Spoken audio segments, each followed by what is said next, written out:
Have you ever pondered why common resources such as forests, oceans and the atmosphere are often overused to the point of depletion? This phenomenon is encapsulated in the concept known as the tragedy of the commons.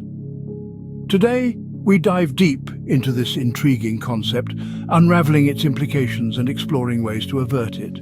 The tragedy of the commons was first coined by ecologist Garrett Hardin in the late 20th century. Hardin used the example of a common pasture, where each herdsman, acting in their self-interest, would continually add more cattle to graze, leading to overgrazing and degradation of the pasture. This ultimately resulted in a collective loss, a tragedy for all the herdsmen. Now let's transition from the pastures of yore to the bustling cityscape of today. Take the city of Los Angeles, for example.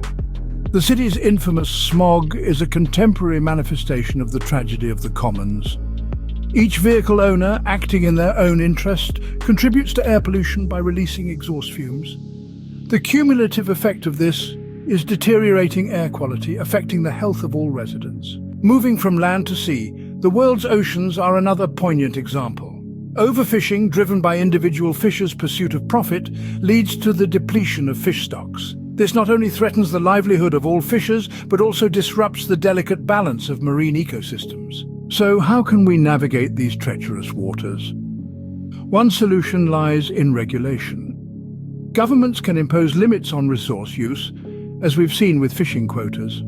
Another approach is to promote a sense of stewardship, encouraging individuals to act in the collective interest, preserving shared resources for future generations. An understanding of the tragedy of the commons is more crucial today than ever before.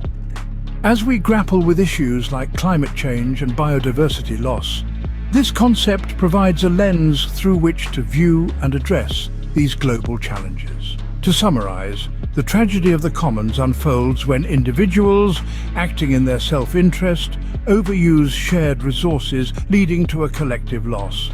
This can be seen in real-world scenarios, such as air pollution in cities and overfishing in our oceans. However, through regulations and fostering a sense of stewardship, we can avoid this tragic end. In the grand scheme of things, the tragedy of the commons underscores the importance of collective responsibility. It reminds us that we are all passengers on this spaceship called Earth, and it's up to us to steer it towards a sustainable future. Until next time, keep seeking the truth, no matter how bizarre it may seem. I'm Lavish, signing off.